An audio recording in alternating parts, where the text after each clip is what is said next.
کہ جو ردی چیزیں ہوتی ہے، لیکن ایسی بات نہیں، بہت سارے بیچارے ایسے ہوتے ہیں جو بہترین اچھے سے اچھا اللہ کے لیے پسند کرتے ہیں. وہ صحابی کا بھی آپ نے قصہ سنا ہوگا کہ جب ان کے لیے زکوٰۃ کے لیے بھیجے تو انہوں نے کہا کہ آپ کے اس میں سے جو ہے جو درمیانی بکری ہے اس کو دینا ہے آپ کو زکوٰۃ میں. کہنے لگے درمیانی نہیں، میں تو سب سے اچھی دوں گا. تو وہ صحابی کہنے لگے میں اللہ کے رسول صلی اللہ علیہ وسلم سے یہ بات پہلے اجازت لے لوں، اس کے بعد لوں گا. تو نبی کریم صلی اللہ علیہ وسلم سے پوچھا یا رسول اللہ شریعت میں تو یہ ہے، آپ نے مجھے حکم دیا ہے کہ درمیانی لانا ہے، نہ زیادہ قیمتی ہو اور نہ زیادہ سستی ہو، لیکن وہ کہہ رہے ہیں کہ نہیں میں تو مہنگے والی دوں گا، اچھی قیمت والی دوں گا. آپ صلی اللہ علیہ وسلم نے فرمایا لے لو، قبول کر لو. وہ اپنی حیثیت سے اگر وہ دے رہا ہے اس طرح تو اس کو قبول کر لو. تم اگر لے رہے ہو تو پھر تمہیں درمیانی لینی ہے، اگر وہ دے رہا ہے اچھی تو اس کو قبول کر لو. تو اسی کو سبق آج کے سبق میں یہی بات ارشاد فرمائی، یا ایھا الذین آمنوا انفقوا، اے ایمان والو خرچ کرو. اب کیا خرچ کریں؟ یہاں پر ان باتوں کا ذکر نہیں ہے.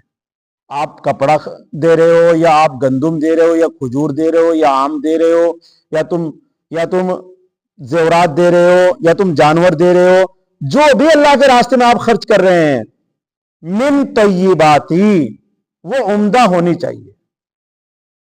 اب عمدہ ایک تو یہ کہ وہ اچھی ہو، عمدہ ہو، بہترین ہو. ایک کیا ہو؟ حلال ہو. حلال ہو یہ بھی عمدہ. ایک معنی تو طیبات کے کیا ہے؟ عمدہ کے، اور دوسرے معنی کیا ہے؟ پاک.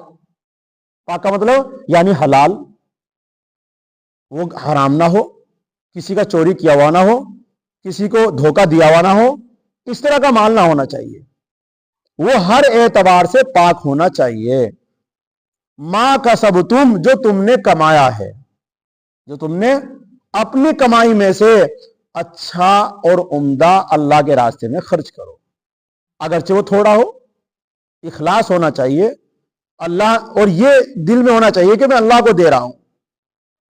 وَمِمَّا أَخْرَجْنَا لَكُم مِّنَ الْأَرْضِ، اور اس میں سے جو ہم نے نکالا ہے تمہارے واسطے زمین میں سے. یہاں مراد کیا ہے؟ پیداوار. عشری زمین ہے، عشر واجب ہے، 10واں حصہ واجب ہے زمین میں سے، ہر پیداوار میں سے. تو اس میں گندم ہے گندم، چاول ہے چاول، کھجور ہے تو کھجور، آم ہے تو آم. اللہ کے راستے میں خرچ کرنا ہے. تو تم یہ نہیں کہ جو اسے کوئی نہ لے تو اس کو اللہ کے راستے میں خرچ کرو. اور یہ کس کے لیے حکم ہے؟ یہ بات بھی ذہن میں رکھنا کہ جس کے پاس دونوں ہو، عمدہ ہو، ردی ہو. جس کے پاس بیچارے کے اتنا تنگ دست ہے کہ اس کے پاس ردی ہے، تو پھر اس کے لیے یہ اتنا مجبور نہیں کیا شریعت نے. اس کو کہا کہ تو یہی دے دے، اللہ اسی قبول کر لیں گے. یہ اس کے لیے جس کے پاس دو طرح کا مال ہو. وَلَا تَيَمُّمُوا الْخَبِيثَ مِنْهُ تُنْفِقُونَ وَلَسْتُمْ بِآخِذِيهِ، اور مت ارادہ کرو گندی چیزوں کا، خبیث چیزوں کا، ردی چیزوں کا. سارے ترجمے ہوں گے اس کے، یعنی حرام. ارادہ نہ کرو حرام چیز کو اللہ کے راستے میں خرچ کرنے کا، اس کا کچھ نہیں ملے گا، کچھ بھی قبول نہیں ہوگا. آپ تو سوچ رہے ہوں گے میں نے اللہ کے راستے میں بہت لٹا دیا ہے، لیکن وہ حرام اور دھوکہ دیا، کسی کا حق دبایا ہوا تھا، تو آپ کو کچھ بھی نہیں ملے گا اس کا. اس کا ارادہ مت کرو کسی کے. خبیثہ ایسے ہی ردی چیزیں ہیں، بدبودار چیز ہیں. منہ تنفقون، اس میں سے جو تم خرچ کر رہے ہو. گندی چیز کا، ردی چیزوں کا بالکل ارادہ مت کرو. وَلَسْتُمْ بِآخِذِيهِ، اللہ یہ کہتے ہیں اگر تمہیں دینے لگے وہ ردی چیز تم اسے قبول نہیں کرو گے، کبھی بھی نہیں لو گے. جب تم خود نہیں لو گے تو اللہ کو کیسے دے رہے ہو تم؟ إِلَّا أَن تُغْمِضُوا فِيهِ، مگر ہاں تم چشم پوشی کے لیے کسی کی سرمائی لے لو، یہ بات الگ ہے. تمہارا دل تو نہیں چاہ رہا ہے، لیکن تم اوپر نیچے دیکھ کر کے چپ چاپ اسے لے رہے. دل تو تمہارا کہہ رہا ہے کہ یار یہ بیکار دے رہا ہے، لیکن تم شرمائی کسی سے پکڑ لو، یہ بات ہو رہے. بھائی تم ویسے اگر دل سے تم قبول نہیں کرو گے، اگر تم سے پوچھا جائے بھائی کون سا لوگے، یہ لوگے یا لوگے، تو آپ ایک دم ہاتھ رکھیں گے عمدہ پر کہ میں تو یہ لوں گا.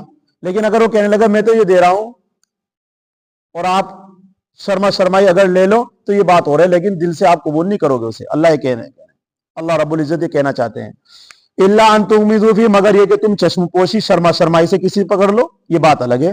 وَاعْلَمُوا أَنَّ اللَّهَ غَنِيٌّ حَمِيدٌ، اور یہ بات جان لو اللہ رب العزت کو تمہارے پیسوں کی اور تمہارے اس خرچ کرنے کی ضرورت نہیں ہے. وہ تو تمہاری بھلائی کے لیے کہہ رہا ہے بات, نہیں تو اسے ضرورت نہیں ہے آپ کے خرچ کرنے کی. آپ اسے کھانا دے رہے, کسی کو کھانا دے رہے ہو کہ مجھے اللہ سے لینا ہے, یہ تمہارا اپنے لیے. اللہ کے مال میں کوئی اضافہ نہیں ہوگا, اللہ کے یہاں کوئی کمی نہیں ہے. اللہ رب العزت کہنا چاہتے ہیں غنی, میں تمہارے خرچ کرنے سے بے پرواہ ہوں, مجھے کوئی پرواہ نہیں ہے تمہارے خرچ کرنے, تم دے دو تو میرا حکومت چلے گی. حمید, حمید کے معنی میں اپنی ذات میں محمود ہوں, یعنی میری ذات ایسی ہے کہ اسے حمد کی ضرورت نہیں, تم تعریف کرتے پھرو میری, میں تو خود اپنی ذات میں حمد ہوں, میری ذات ہی حمد کے لائق ہے. سمجھ میں آئی حمید کے معنی؟ یعنی ایک چیز تو وہ ہے کہ اس کو بیان کرنا پڑتا ہے, بھائی بہت اچھی ہے, بھائی یہ بہت اچھا آدمی ہے, نہیں اس کے اندر تو بہت اچھی صلاحیت ہے, بیان کرنا پڑتا ہے, تب پتہ لگتا ہے تو بھائی تعریف کے لائق آدمی. لیکن اللہ رب العزت کے بارے میں آپ بڑائی نہ کرو, جب بھی اس کا کہا اس کی تو بڑائی وراول ورا ہے, بھائی آپ بڑائی نہ کرو, وہ تو پھر بھی اس کی تو بڑائی ہے.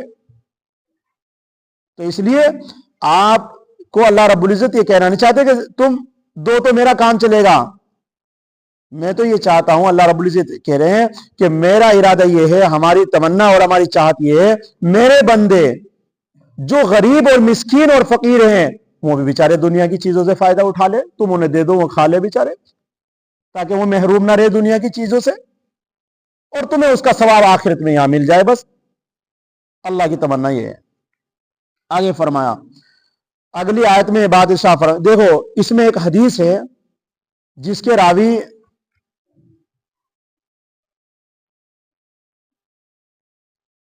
مسند احمد میں ایک حدیث حضور صلی اللہ علیہ وسلم کے سامنے گو کا گوشت لایا گیا. آپ صلی اللہ علیہ وسلم گو کا گوشت پسند نہیں کرتے تھے, تو حضرت عائشہ صدیقہ رضی اللہ تعالیٰ عنہ کہنے لگی کہ یا رسول اللہ کسی مسکین کو دے دیں گے. پھر یہ ہمارے نبی نے کہا میں تو کھاتا نہیں, منع کر دیا, میں نہیں, مجھے ضرورت نہیں ہے, اسے منع کر دیا. تو کہنے لگی پھر کسی مسکین کو دے دیں گے, غریب کو دے دیں گے. نبی کریم صلی اللہ علیہ وسلم نے فرمایا اے عائشہ, جو ہم خود پسند نہیں کر رہے ہم دوسروں کے لیے کیوں پسند کریں؟ دیکھو کتنی اہم بات بتائی. جو میں خود کھا نہیں رہا ہوں کسی چیز کو تو میں اسے دوسروں کو کیوں دوں؟ یہ نہیں اچھی بات ہے. کہنے کا مطلب یہ تھا کہ علیہ وسلم نے فرمایا جو تم کو پسند نہیں اور جسے تم کھانا گوارا نہیں کرتی ہو اسے کسی اور کو کیا دو گی. ایسے ہی حضرت برا بن عازب رضی اللہ عنہ فرماتے ہیں کہ جب تمہارا حق کسی پر ہو اور وہ تم کو وہ چیز دے جو قدر و قیمت میں اچھی ہو تو تم اسے جلدی لے لو گے, اور جو قدر و قیمت میں اچھی نہ ہو تو تم اسے نہیں لو گے. ابن عباس رضی اللہ عنہ فرماتے ہیں مطلب یہ ہے کہ تم نے کسی کو اچھا مال دیا اور ادائیگی کے وقت وہ ناقص مال لے کر آیا تو تم ہرگز اس سے نہیں لو.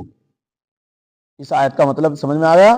حضرت ابن عباس مفسر قرآن ہیں, وہ کہتے ہیں اگر کوئی تمہارے پاس اچھا مال, تم نے کسی کو اچھا مال دیا اور تمہارے پاس وہ ردی مال لے کر آ گیا تو تم کبھی بھی اس کو نہیں لو گے.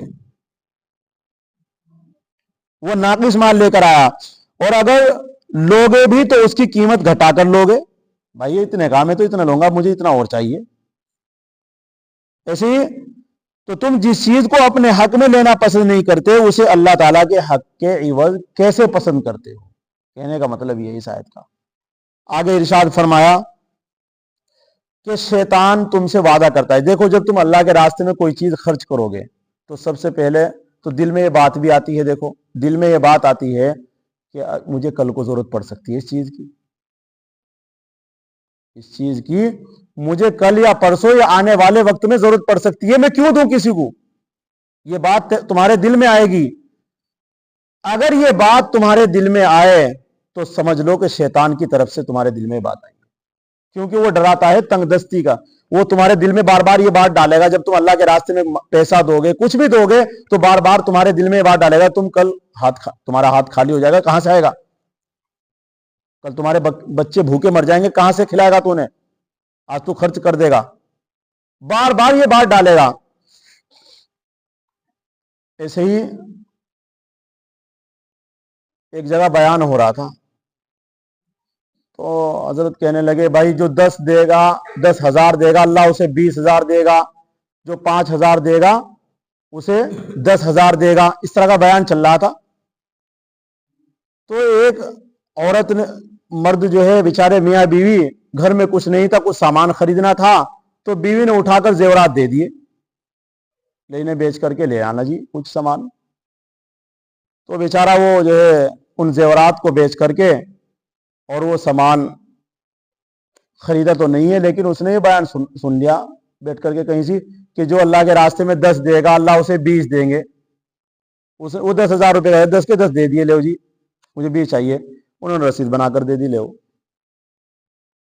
اب رسید جو ہے جیب میں ڈال لی، کہنے لگا رسید بنا کر دے دی لیکن یہ بتایا نہیں کب ملیں گے پیسے، چیک تو بنا کر کاٹ کر دے دے 10,000 روپے 20,000 ملیں گے، لیکن اب یوں بتایا نہیں کہ کب ملیں گے، چلو بعد میں جب ختم ہو جائے گا بیان اس کے بعد پوچھیں گے باہر جا کر کے کہ جی یہ پیسے مجھے کب ملیں گے۔ اب وہ موقع نہیں ملا، بھیڑ بھڑاکے میں وہ چلے گئے بیچارے حضرت۔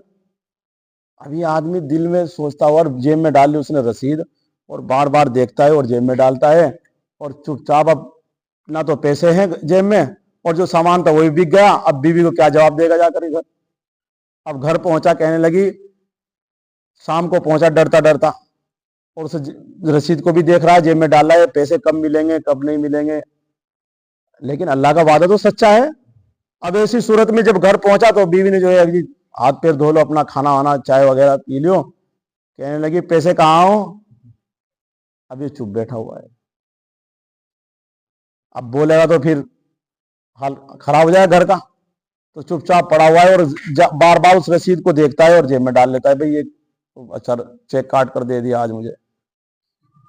تو اس طریقے سے تو شیطان نے جو ہے اب اتنے سے اللہ کے یقین پر اللہ کے وعدے، کیونکہ اللہ کا وعدہ کیا ہے اس میں، واللہ یعیدکم مغفرۃ وفضلا، کہ اللہ تمہارے خرچ کرنے کی وجہ سے گناہوں کو بھی معاف فرما دیں گے، اور اللہ اس کو بڑھا کر بھی تمہیں، یہ وعدہ ہے اللہ کا کہ 1 روپیہ اگر دو گے تو 10 ملیں گے، من جاء بالحسنۃ فلہ عشر امثالھا، جو 1 دے گا اللہ کے راستے میں اسے 10 ملیں گے۔ یہ آپ نے بارہا واقعہ سنا ہے کہ حضرت علی رضی اللہ تعالیٰ نے ایک مرتبہ حضرت فاطمہ رضی اللہ تعالیٰ نے ایک مرتبہ کوئی سامان دے دیا، کوئی پھل دے دیا، کیا روٹی دے دی اللہ کے راستے میں، تو ایک صاحب 9 روٹی لے کر آئے، کہنے لگی نہیں نہیں نہیں 9 نہیں ہے میری 10 ہے، 10 ہی لوں گی، اللہ کا وعدہ ہے۔ اب ان کا سچا یقین تھا، سچا پکا یقین تھا، تو پھر تھوڑی دیر کے بعد 10 ہی لے کر کھڑا ہوا ایک آدمی، اب دیکھو یہ ہے اللہ کی طرف سے، اللہ نے یہ بھیجی میرے لیے۔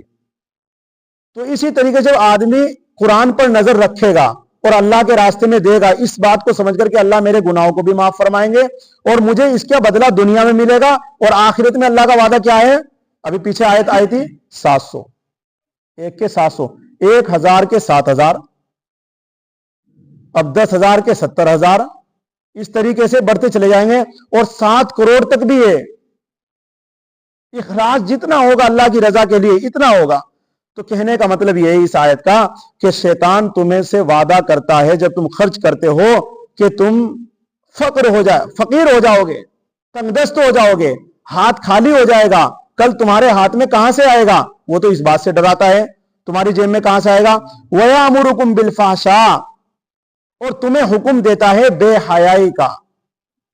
اب اس آیت کو سمجھیے، فقر کا تو مطلب آپ نے سمجھ لیا کہ یہ کہے گا کل کہاں سے آئیں گے، بے حیائی کا کیا مطلب ہے، شیطان آپ کے دل میں بات ڈالے گا کہ جہاں خرچ نہیں کرنے چاہیے وہاں آپ اڑانا ہے اس پیسوں کو۔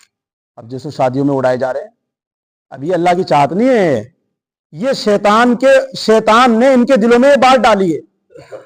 حدیث شریف میں آیا کہ جب تمہارے دل میں یہ بات آئے کہ اللہ کے راستے میں خرچ کرنے سے مال گھٹ جائے گا، میرا ہاتھ خالی ہو جائے گا، کل میرے بچے کہاں سے کھائیں گے، تو حدیث شریف میں آیا کہ تم پھر اس وقت اعوذ باللہ من الشیطان الرجیم پڑھو، ولا حول ولا قوت الا باللہ العلی العظیم پڑھو، اور جب تمہارے دل میں یہ بات آئے اللہ کا وعدہ سچا ہے، میں دوں گا تو ضرور مجھے ملے گا، تو پھر سمجھ لو کہ یہ اللہ کی طرف سے اور ایک فرشتے نے آپ کے دل میں یہ بات ڈالی ہے۔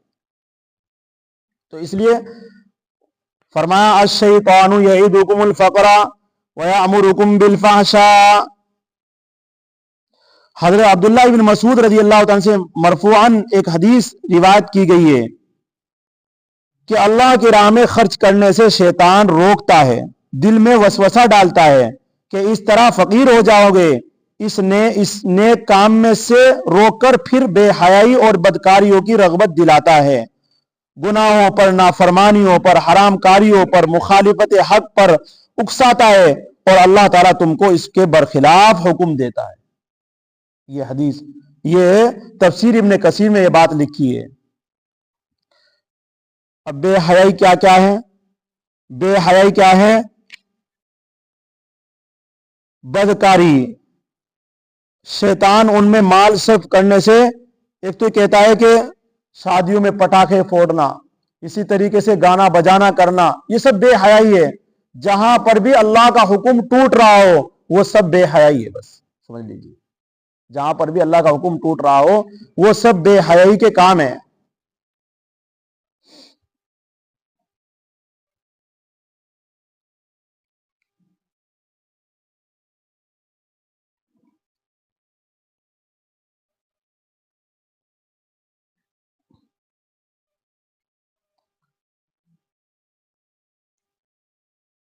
محتاجی کا خوف ڈالتا ہے، وسوسہ ڈالتا ہے، فحش اور بری باتوں کا حکم دیتا ہے۔ مثلاً کہتا ہے کہ سائلوں کو برا بھلا کہو۔ جب کوئی حکم ہمارے پاس مانگنے آتا ہے تو فوراً کیا دل میں آتا ہے؟ شیطان کیا ڈالتا ہے؟ اس سے برا بھلا کہ ہٹا کٹا پھر رہا، سنڈا پھر رہا، کماتا نہیں ہے، اور وہ ایک دم دل میں یہ بات آتی ہے۔ دوسرے کیا کراتا ہے؟ ایک کراتا ہے